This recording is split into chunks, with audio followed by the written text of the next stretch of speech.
E-learning, or electronic learning, is the delivery of education and training through digital resources.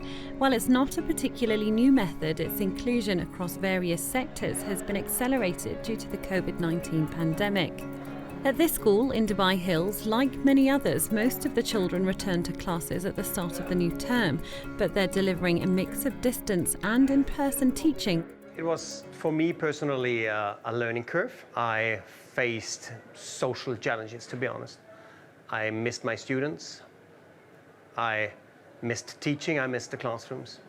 I think the lessons itself were still great. What I definitely brought into the classroom is the technology. When I teach with the iPad, I try to embed all these technical things in the classroom. There are good things and there are big advantages.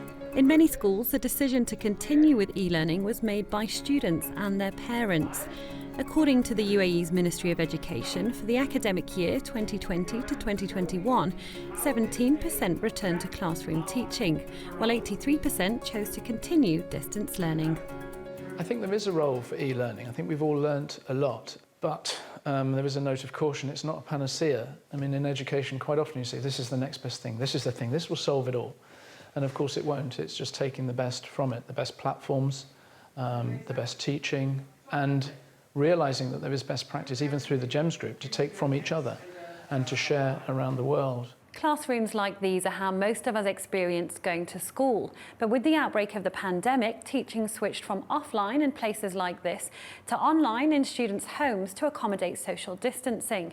But going forward, will we see e-learning form a greater part of how education is delivered, or will we see a return to classrooms where we can have that face-to-face experience?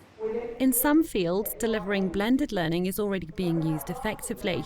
This programme aims to equip learners and educators with the new competencies and skills for the future. Even long before the pandemic, my team and I would constantly try to advocate that innovation in education isn't just about taking the content and moving it online. You also have to be innovative with curriculum, with pedagogy, teaching methods, even the way you structure a lesson and activities. And so that's something we try to do at our academy. We don't just innovate at a technological level, we also innovate at designing alternative curriculum and assessment methods. Whilst e-learning was implemented for safety during the pandemic, many have concerns over the impact that being out of school has had on children.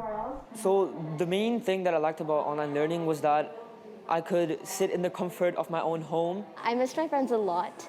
So I think that's something all students were looking forward to, like when we're next going to be able to see other people from our classes. So when we started e-learning in March, I actually didn't like it, just because it's that interaction, the motivation, seeing my friends, seeing the teachers. When I came back in September, it's just a whole experience that we missed from March till the end of July. It's a really cool way of learning, you know. There's less stress.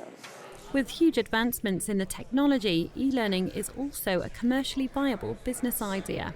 Of course, it's about the only educational solution right now that's pandemic-proof. It's scalable, it has a geographical reach, it's very cost-effective. Universities have historically offered distance learning, with several reporting an increase in demand during COVID-19. I know a lot of people who had done courses during lockdown. And I think the science of wellbeing was something that kind of spoke to me, because during this last few months of lockdown, understanding what wellbeing is to me and what happiness is to me has been really important. Well, for many adults and children, e-learning can provide qualifications and new career pathways. It seems the blended approach, at least in mainstream education, will continue to dominate here in Dubai for the foreseeable future. What used to take decades to do is now happening in a matter of weeks. Over 500 million people have come online in terms of learning. E-learning is amazing, technology is great, but it does not replace the human connection. And that human connection is what it's about.